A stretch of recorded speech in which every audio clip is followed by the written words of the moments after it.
What do you want to say? No, you know what? I'm going What? to leave you guys. You guys talk about something first.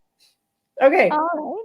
Yeah, so just before Scott hit the live and said we're live, let's well, I'll just ask you, what is your one passion that you're dying to talk about or share? I can't not talk about how passionate I am about helping people learn, grow, and heal. Okay. And what Because does I have an incredible personal story of my own, and I can't believe that I'm where I'm at. I want to hear that story right now. That's what I'm passionate about. Or at some point today. You totally sound like the hockey guy that goes, he shoots, he scores. Okay, so my personal story is I grew up as a child of parents that were both products of alcoholism. So they were adult children of alcoholics. And that had all kinds of ripple effects in how my family of origin home was operated. And my mom had mental illness. And I became an incredible people pleaser where looking for love, safety, and validation became sort of my primary unconscious programming. So I was the teacher's pet at school. I was always the best employee at work, good grades, never did anything wrong. I wasn't the teenager that went out and got drunk or did anything stupid. I really towed the line. And then that led into becoming a wife and a mother and so on and so forth. I was president of the PTA at the kids' school, volunteers, bake sales. My husband was an executive in Toronto. We live in Oakville.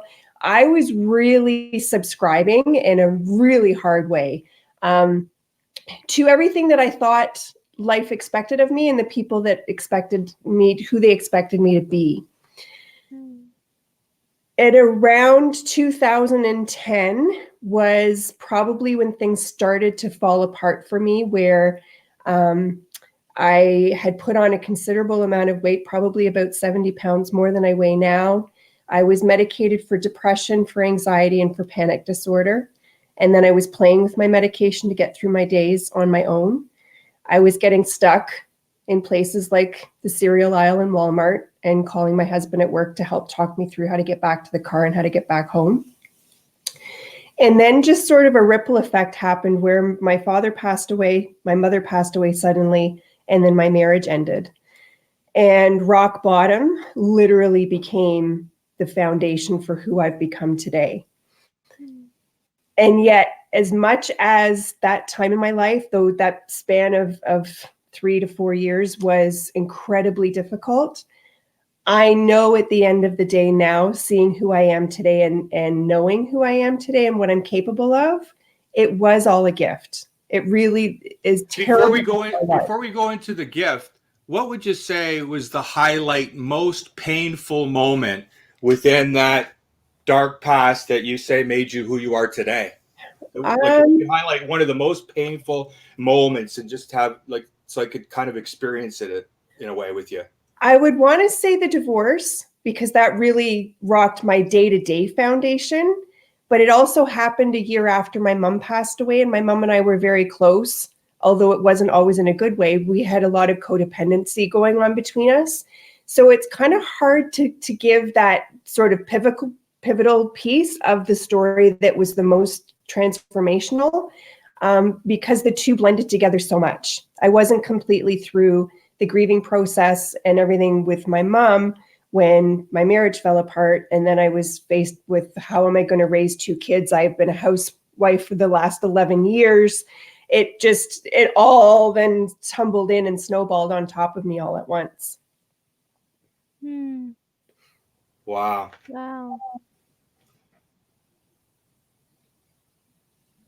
What do you want to talk about next? I was going to ask the question, so what did it look like as you're on your way out? But what do you want to talk about next?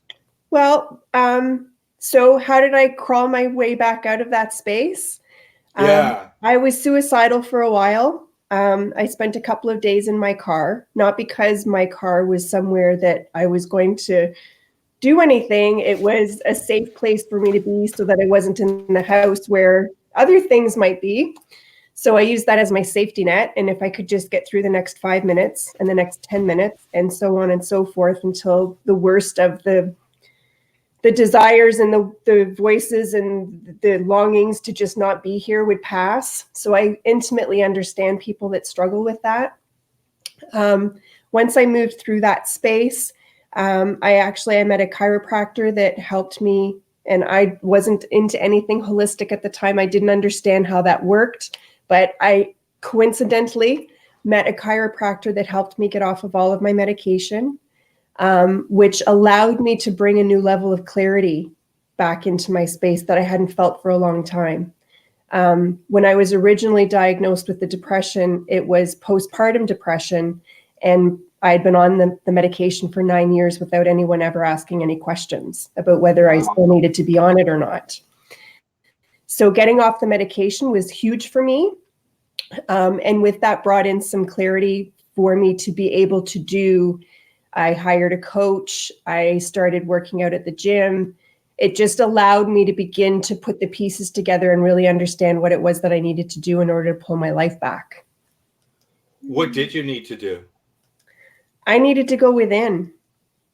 It's as simple as that. And I know that phrase can be frustrating because people don't really understand what that means. I think the most important piece of my healing journey was really the spiritual evolution that happened. And it just sort of happened organically along the way. I began to really understand that the parts of me that weren't serving me were actually the parts of me that were imposed upon other people. That, being this chronic people pleaser really came from the foundation that I never really felt safe at home. Although I was loved and that my parents did the best they could with the tools they had, the perception through my eyes as a child was that love wasn't unconditional for me. And it was something I had to hustle for. I had to earn it. Those types of behaviors, which is very, very, very common. So really beginning to understand who I am as a soul, simply having a human experience, it helped me reframe some of the ideas of who I thought I was and release those parts of me that just weren't serving me at all. Wow, that's an incredible, just a profound story and a journey that you went through. Just being, knowing what pain feels like. Right now, I get even more so how much you just want to help people who maybe can relate to people rather who are in that situation or similar. And that's it. That's it. The gifts that my life have given me is the ability to connect with people and be relatable on so many different levels of healing, because I understand grief, not just because my parents passed, but because my marriage ended. Right? Grief isn't necessarily when someone dies. Grief is when life just doesn't work out the way you thought it was going to. It still produces grief. The mental illness piece, and then the journey back. The journey back you don't have to be in as bad a state as I was in, and you don't have to take the journey as far as I took it. But there's somewhere in between that works for everybody. Yeah. Like what comes to me is, hell has no bottom. No. An old timer told me that, because I was like comparing myself to other addicts that were in jail, and like, there's always there's no bottom. Like the bottom keeps getting lower, because I was thinking maybe I haven't hit my bottom, right? And I liked what you said about grief. But everybody's bottom is relative. Yeah. What you said about grief reminded me of something like Samina. Her whole profession was a grief counselor. And when I first got to know her, I couldn't understand, why is she doing this? She's had no losses. Like, she so loves this work. She's so compassionate, about grief clients. Like, it was unbelievable. And eventually from talking with her, it was like, Samina, what did you realize was the grief that you were going through, like most of your life, but it wasn't traditional grief. Samina, what was it? Oh, sorry, I thought didn't realize that was a question for me. Yeah, what was the grief that you had been going through your whole life, but it wasn't a traditional kind of grief? For me, it was what I realized, or what Scott helped me realize in conversations, is I was grieving the loss of my childhood, or I had grieved the loss of my childhood, a childhood that, I didn't have in the traditional sense. Like there's just, Mhm. yeah, a lot of just different stuff. And I was, around a lot of, I was just, yeah, really keeping in as a child, right? And feeling suppressed and being bullied. And I know that's a common thing. But yeah, I handled it just with a lot of anxiety, and I didn't medicate, but I felt the pain growing Mhm. up, right, of that anxiety. So yeah, that's and I didn't realize that, right, till Scott started just nitpicking, like really wanting to know and understand this part of me, right? Not in a judgmental way, but just really wanting to understand. That's when I came to that realization. Right. Yeah, Yeah. yeah. Yeah, So I use I use this analogy in my when I'm working with people. You know the Russian doll where it's a doll inside of a doll inside of a doll inside of a doll. mm-hmm, That's sort of a really good metaphorical way to look at some of the work that we need to do in order to heal ourselves. So, what you're talking about is it's so common. I do it. I still have to do it. Is that whole inner child concept where there's that little inner doll inside of you that still needs you to love her and to let her play and to let her explore some of the things that she always wanted to explore, so that she gets to grow up and be a fuller part of your day-to-day life. It's that concept of creating that wholeness within. hmm. Yeah, that's a very interesting analogy. Mhm. The Russian doll. Yeah, Yeah. yeah. Yeah, So and I what? mean, it represents the timeline for anyone. So, like there's people that have childhood issues, or woundings, or it's situations that need to be healed, regardless of how well their parents parented. Um, but then, maybe when you were a teenager, it was a really tough time in your life. So there's another aspect of you that requires your love and healing. And then maybe there was some kind of a health crisis or something in your 20s. So that's sort of how I use that as the analogy. But we can all benefit from tuning into that inner child and really playing more and really learning how to self-love. Hmm, hmm. What is self-love to you? Like we use this word self-love. What does that mean It's to a you juicy personally? question. So I go on a whole rant about self-love, so you can cut me off anytime. That's Um, okay. This self is your time. self-love is so much more than the manicure, the pedicure, the ladies' lunch, the weekend away. To me, those are all doings. And self love really is about a being. It's about Hmm, being loving to self, being kind, being compassionate, how you speak to yourself, how you treat yourself on your worst day. That I don't know if you have children, Samina, but one of the biggest ones that moms have is the mom guilt. Your kids push hmm, all your buttons and you freak out on them, and then they go to school and you beat yourself up all day over it. I always use that as an example hmm, of how can you be more loving and compassionate to yourself in those moments.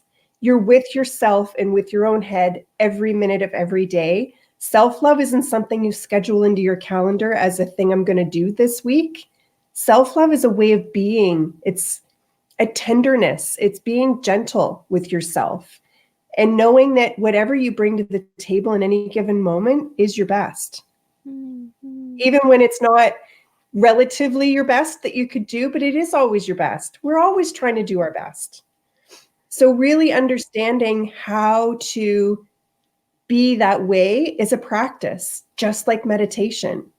Hmm, And it hmm. can come down to as silly things as, do you eat when you're hungry? Do you go to the bathroom when you need to go to the bathroom, or do you do 10 other things first? How well are you versed at honoring yourself in Hmm. every way possible? Right. Yeah. No, and by the way, no, I don't have any kids, but I tend to at times beat myself up anyways over other things. You find other Because I reasons? know what it's like being in my head, and Scott would tell me when he notices that because he knows me so well, right? Mhm. He would say, it's not Stop you, thinking. It's stop dangerous in thinking. there.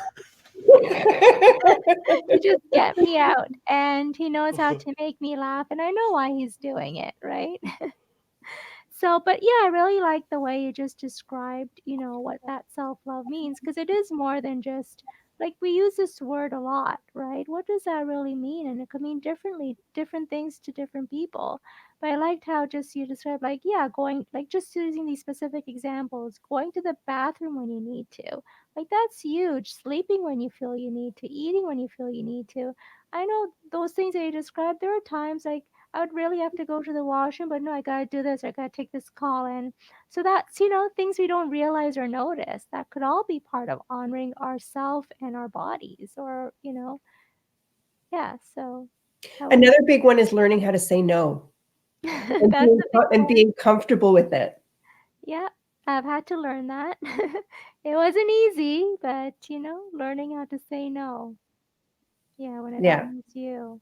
Yeah. Yeah. Because society programs us that we need to be nice.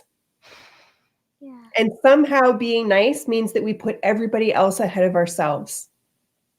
And then we're always giving from an empty cup. So exactly what are we doing? Hmm.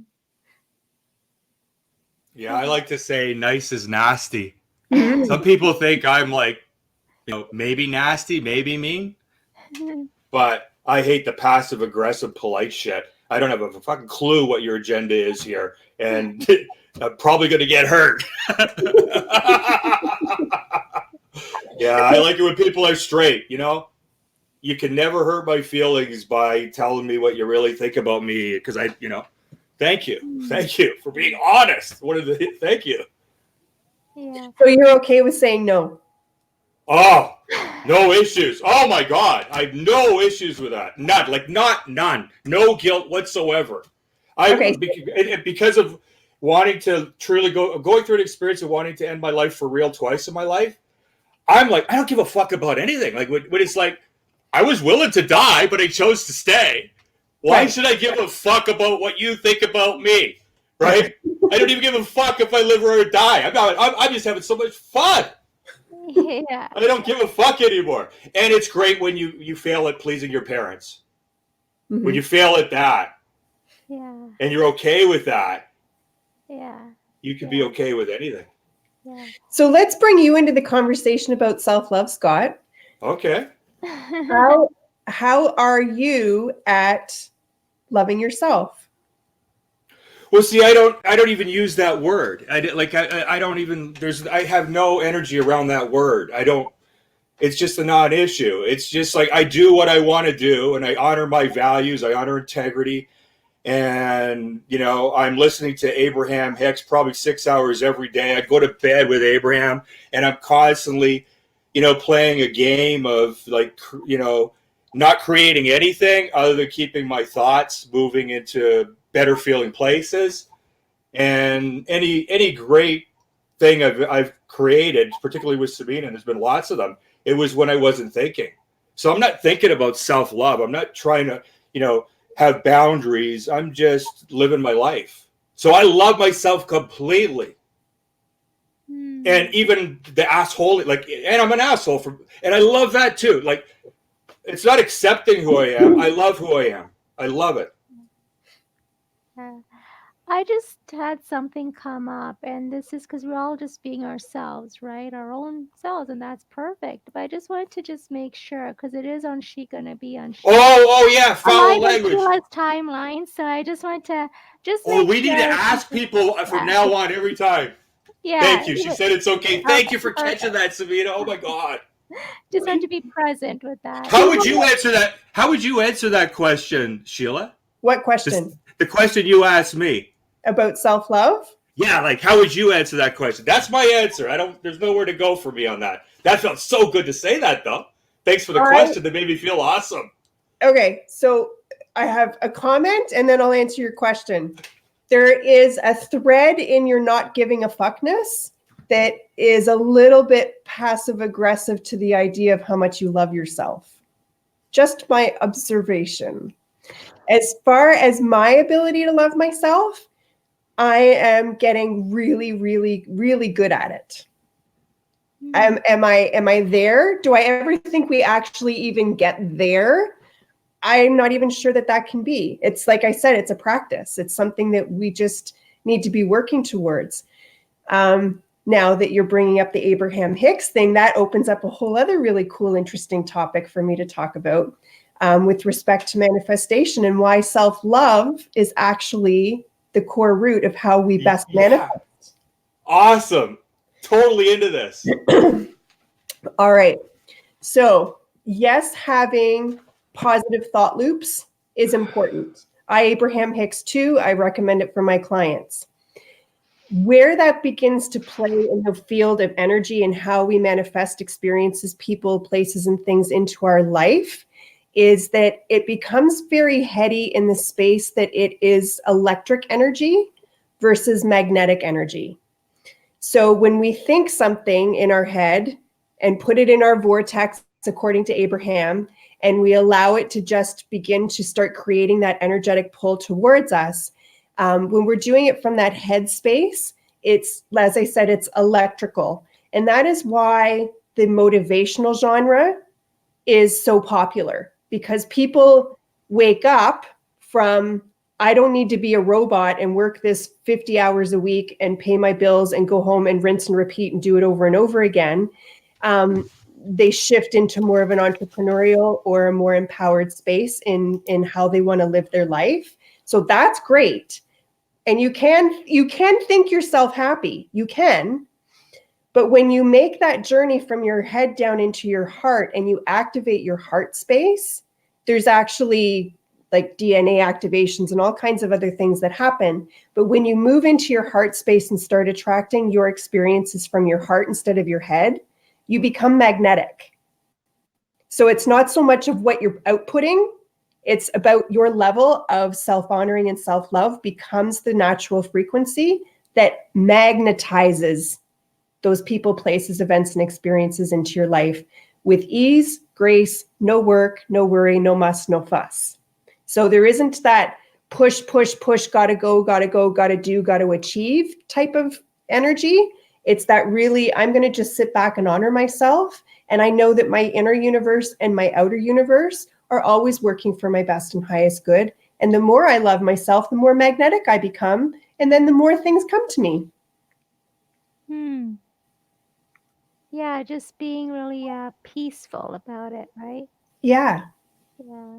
I noticed that too. I just relaxed. You could have a million things to do today, but we just take it from that energy of, you know what, it's all going to work out, right? And no crisis. Like that's Scott's motto. Like crisis energy doesn't work. We don't allow, well, yeah, at times, crisis may come up, but our intention is we don't allow crisis energy in our space. Mm-hmm. It's just like peace, right? And that's our intention, right? Is that we work from that place of just peace. And yeah, there'll be some days will be more hectic than others, right? Things gotta be done because they just gotta be done, right? Especially when you're in business. But we just like really come from this space of it's all working out and it's just peaceful. At least that's my phrase. I just like, I know I achieve more when I'm just not I don't work well under pressure, believe it or not. Scott does. But I don't, I mean, I can get things done, but it's a lot very stressful. And Scott knows that about me, right? But Yeah. when things are just peaceful, it's like I'm like achieving more and more productive and I get the results. Because you're allowing that flow to happen. Right. Yeah. Right? We're not pinching it off by going, oh my God, what's happening? And then you get all stressed because then you're just pinching off the energy lines between you and whatever it is you're trying to make work out. Yeah. Yeah. So that's a very interesting what you shared, just the perspective. And how would you answer the question that I forgot, Samina? What's the question again on self-love? What does self-love mean to you? Is that the one? Oh. I did answer whether I'm good at it or not. Was that was the question you're talking about, Scott? Oh yeah, I forgot it. I was hoping Sheila would just take it over there and remind us of the question. And But What I do you want to did. say I next? What do you already want to say? I answered think the you question. answered that. Yeah, but go ahead, Sheila. Maybe there's something No, more. no, I said, Savita, did you answer the question on Oh, for self-love? me. Okay, my That's my. why I'm saying, what was the question about self-love so you can answer it too? Oh, okay. Sorry, I misunderstood. Didn't catch that. For me, essentially, like self-love. Like again, it just came through experience and just like learning to different things, learning to say no and to be selfish, right? Mhm. Because I had a problem like growing up, like I have loving parents and I grew up in a sheltered life. There's no complaints there. I'm close to my parents, right? Just also with like family members and just this like growing up like with this sense of obligation, right? You got to be there for your family, you got to do this, you got to do that, you got to help out. I grew up learning that, if not directly from my parents, from extended family members, right? And so that's what I grew up believing. And Scott, has known me for what, 10 years now, and we met at a college course and I volunteered for, a couple of his not-for-profits at the time and got to know about his work and his school programs. But when And we want to be careful not to promote me the best oh, we can. sorry. Yeah, sorry. Thanks, Scott. I was just in the conversation of you knowing me, but thanks for catching that. Sorry about that. So yeah, sorry, where was I? All of your cultural beliefs around Thank what you're you. I supposed feel to like I'm doing an ADHD moment now. be. Yeah, so I grew up just in that cultural sense, right? And so when Scott knew me, I was like, not like how I am today. 3 years ago, I was a totally different person. I was a walking apology, right? Mhm. Saying sorry for even things that were not my fault, feeling like I didn't like acting like I didn't matter, and therefore other people treated me like I don't matter, like taking advantage. I was taking advantage, as my story in this charity I worked for, right? And that's a whole story there, but it was just yeah, and I just learned, I think through experience, through being what I really learned, it wasn't so much what someone would say to me, what Scott would say to me. I learned through experience, through going through a lot of pain of either being betrayed or whatever, and just people walking out of my lives and just a lot of hurt. And that's when I just learned to emotionally toughen up a bit. I mean, I'm still my own sensitive self, but that I learned through the years, at least in the last 2 years, that I do matter, and just becoming more confident with even walking away from the job I worked in and having my own thing, and just it's a whole different ball game, right? So I had to learn that, if we could say, the hard way, just that it's okay to say no. And I've learned through experience, when I'm honoring myself, I'm honoring someone else, and I'm happier. When I feel like I'm obligated to do something, if it's a commitment, it's a commitment, right? But if I feel like I'm not taking care of myself and I'm like all the time like for other people, then that eventually comes back to bite me and it doesn't work out anyways, not for me and not for them. Like something happens in the relationship or whatever. And it's happened numerous times with me. But when I just speak up and honor myself, like miracles can happen. And so that's how I learned, just to love myself more. And for me, that means that it's okay to be selfish and to think about yourself, because I learned this too. And God knows no one's going to care more about you, whether it's your financial needs or whatever, more than you. That's And right. they shouldn't, right? So it's Yeah. up to me to take care of myself that way. Yeah. And there's nothing selfish about it. All you're doing is creating a better version of yourself that you're sharing with the world. Yeah. Yeah. Yeah, there's nothing selfish about it. Yeah. That's another societal belief. Yeah. Yeah, exactly. Like I grew up, oh, you're so selfish or whatever. Not that people would say that to me a lot, but just that whole, energy of growing up, right? Yeah. That traditional sense, help out with the dishes, or like those little things that you ingrain as a kid or even as a teenager, right? Don't speak up to your elders, or, you got to be nice and you got to, listen. And yeah, so Yeah. Yeah. yeah. It really is. it really is hard to undo all of that stuff, because I also grew up in a household. My mom literally parented from the verse that she would share and say, this is a dictatorship, not a democracy, or children should be seen and not heard. So having a voice and finding a voice in my own life was an act of self-love. It was a part of my healing process, because much like you, I was brought up to believe that I was to just be the good girl, just be quiet, make it nice for everybody else, not have any needs or anything that I needed for myself, just do for others and be quiet, which sounds kind of like what you're explaining. So I completely understand. Yeah. And like I grew up like everyone, like my voice is a bit louder than it was before. Not that I couldn't speak loud, I'm still soft spoken, but it was like way too soft before, where people could hardly hear me, even in school. So everyone would tell me, tell my parents what's wrong with her voice, take her to the doctor, or keep on, like, I gotta speak loud, I gotta speak loud. And guess what? The more they would say that to me, the softer my voice would get. When people finally left me alone and stopped saying that, that's when I could just be myself and deal with whatever, right?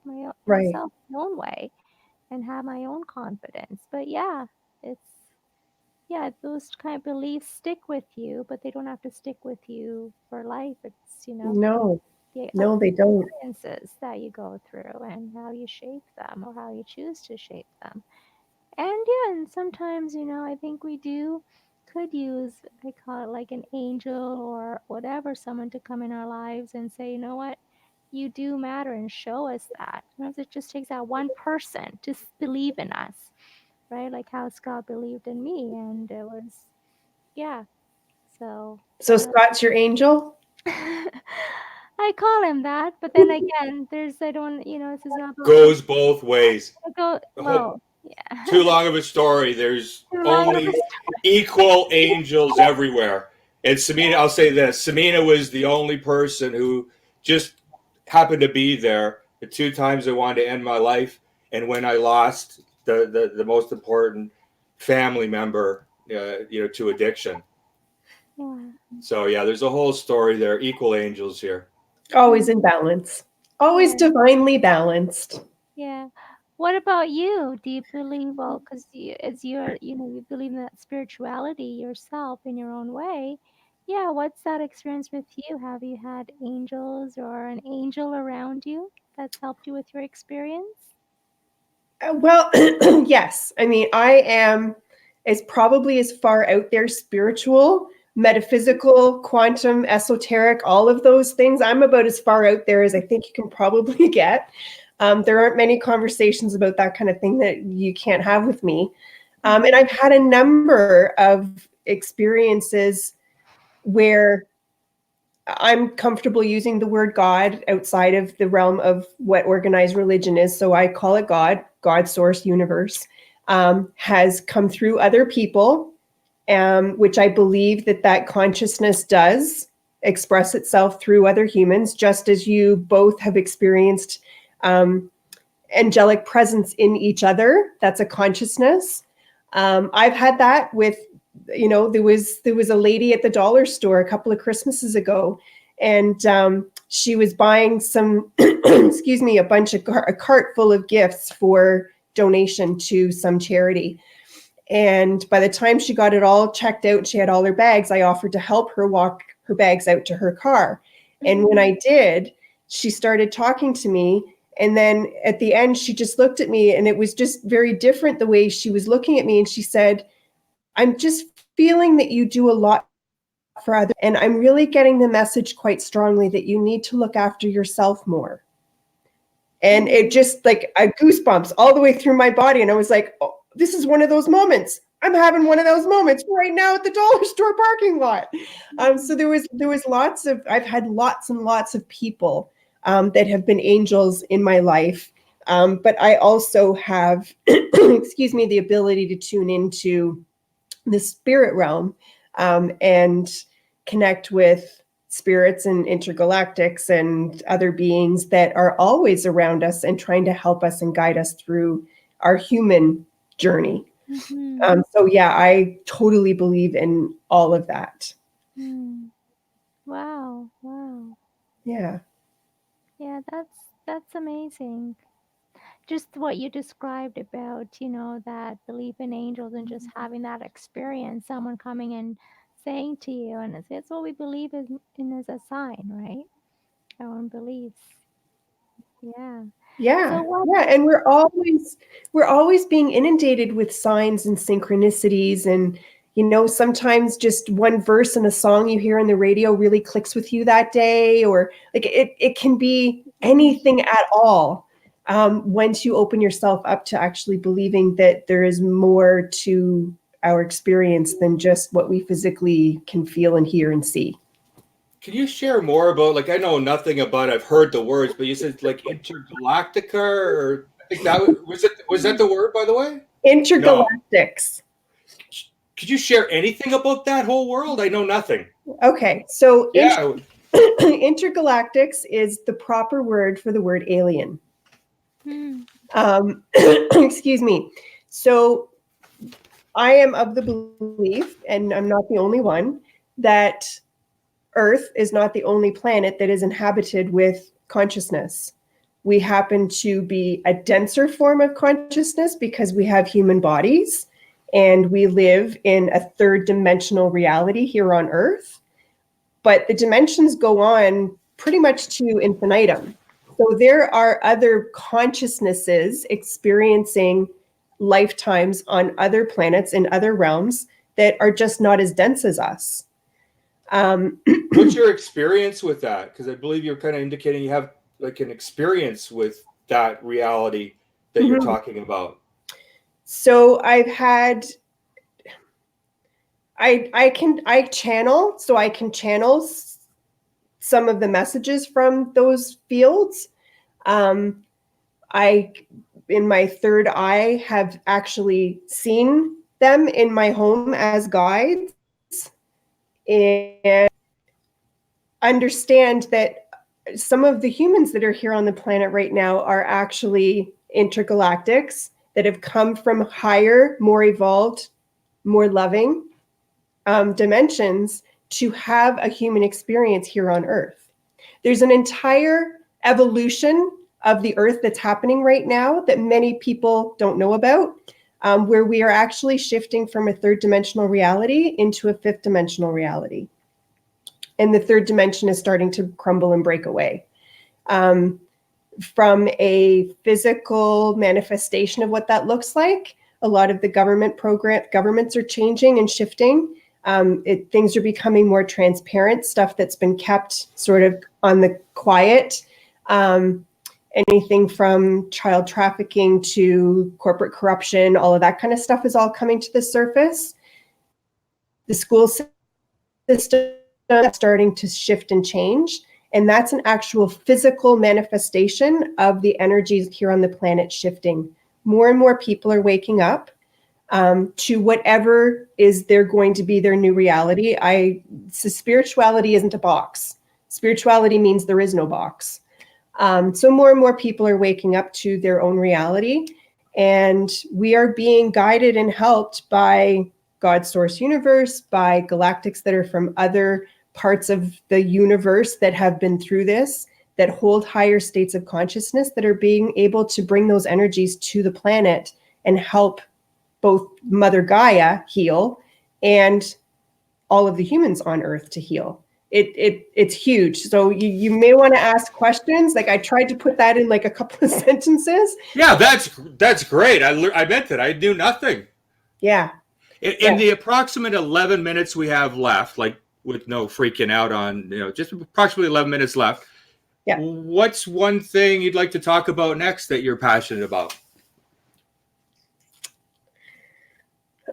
I'm just so, I don't even really have any hobbies. This is what I do. I study all of this quantum timelines, time's not real, metaphysical, intergalactic, spiritual, healing, Abraham Hicks, how to manifest. Like I study all of these things and the world of energy because I'm able to transmute and understand energy from a really intrinsic place.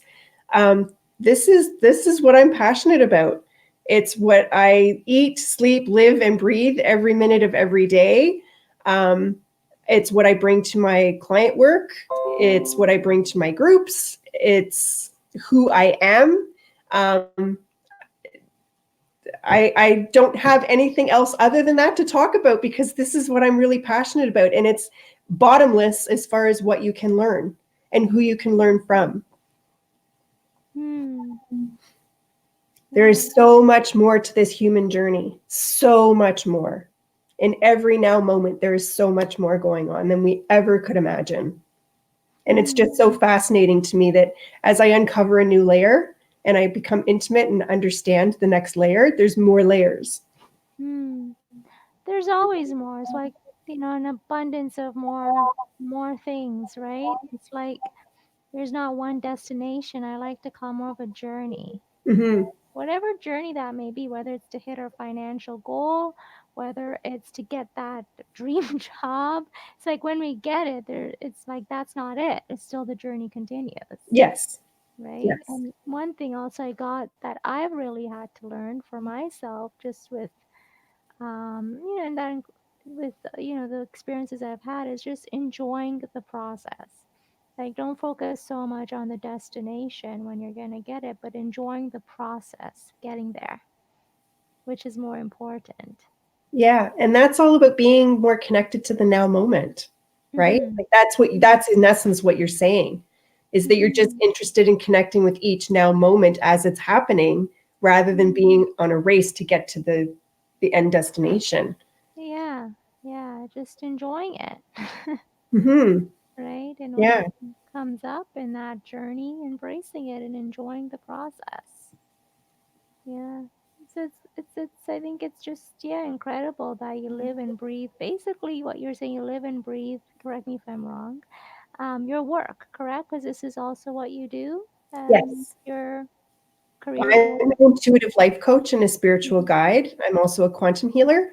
So it is like you say, it's what I do, it's who I am, it's how I live, whether I'm on the clock or off the clock.